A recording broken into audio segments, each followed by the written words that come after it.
দেশে বিভিন্ন স্থানে সভা সমাবেশ ও মানববন্ধন সহ নানা ঘটনার আরও খবর জানাচ্ছেন আব্দুল হামিদ। নোয়াখালীকে বিভাগ ঘোষণার দাবিতে বিক্ষোভ মিছিল ও সড়ক অবরোধ করেছে স্থানীয়রা। জেলা শহরের মাইজদীতে বিক্ষোভ মিছিল করে সুপার মার্কেটের সামনে ব্লকেট কর্মসূচি পালন করে তারা।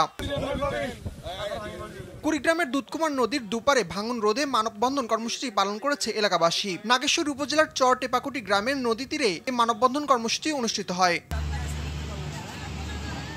ঠাকুরগাঁয়ের পীরগঞ্জে মাদক বিরোধী সমাবেশ করায় পৌর শহরের রেল স্টেশন এলাকায় আয়োজকদের উপর হামলা চালিয়েছে মাদক ব্যবসায়ীরা। এতে বেশ কয়েকজন আহত হয়েছেন। যশোর সদর উপজেলার ওসমানপুর গ্রামে ইকরামুল ইসলাম নামের এক মৎস্য চাষীর পুকুরে গ্যাস ট্যাবলেট প্রয়োগ করে মাছ নষ্ট করে দেওয়ার অভিযোগ উঠেছে। এতে প্রায় 25 থেকে 30 লাখ টাকার ক্ষতি হয়েছে বলে জানান ইকরামুল। বিএনপির ভারপ্রাপ্ত চেয়ারম্যান তারেক রহমানের 31 দফা বাস্তবায়নের লক্ষ্যে কুড়িগ্রামের রাজারহাটে নাজিম খান ইউনিয়ন পরিষদ চত্বরে ফ্রি মেডিকেল ক্যাম্প অনুষ্ঠিত হয়েছে।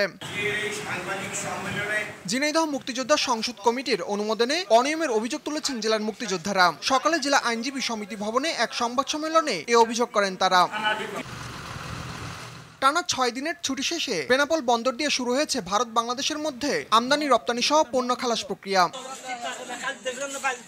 জাতীয় নির্বাচনে পিআর পদ্ধতি চালুর দাবিতে দিনাজপুরের হিলিতে লিফলেট বিতরণ করেছে বাংলাদেশ জামায়াত ইসলামী। হাকিমপুর উপজেলা জামায়াত ইসলামীর উদ্যোগে এই কর্মসূচি পালন করা হয়।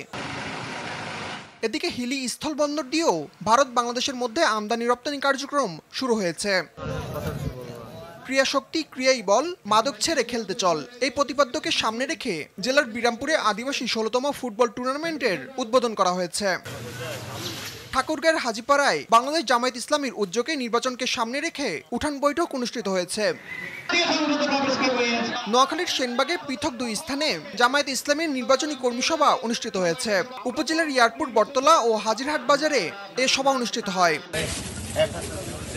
পিরোজপুরের কাউখালীতে বিএনপির 31 দফা বাস্তবায়নে লিফলেট বিতরণ ও গণসংযোগ করেছেন স্বেচ্ছাসেবক দলের কেন্দ্রীয় কমিটির যুগ্ম সাধারণ সম্পাদক মোহাম্মদ জসিমউদ্দিন।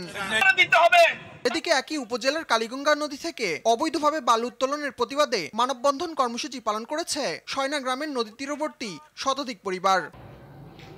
জামালপুরের বকশীগঞ্জে পারিবারিক বিরোধের জেরে ইউনিয়ন কৃষক দলের সদস্য রমজান আলীর বিরুদ্ধে অপপ্রচারের প্রতিবাদে সংবাদ সম্মেলন অনুষ্ঠিত হয়েছে। আব্দুল হামিদ, আর টিভি।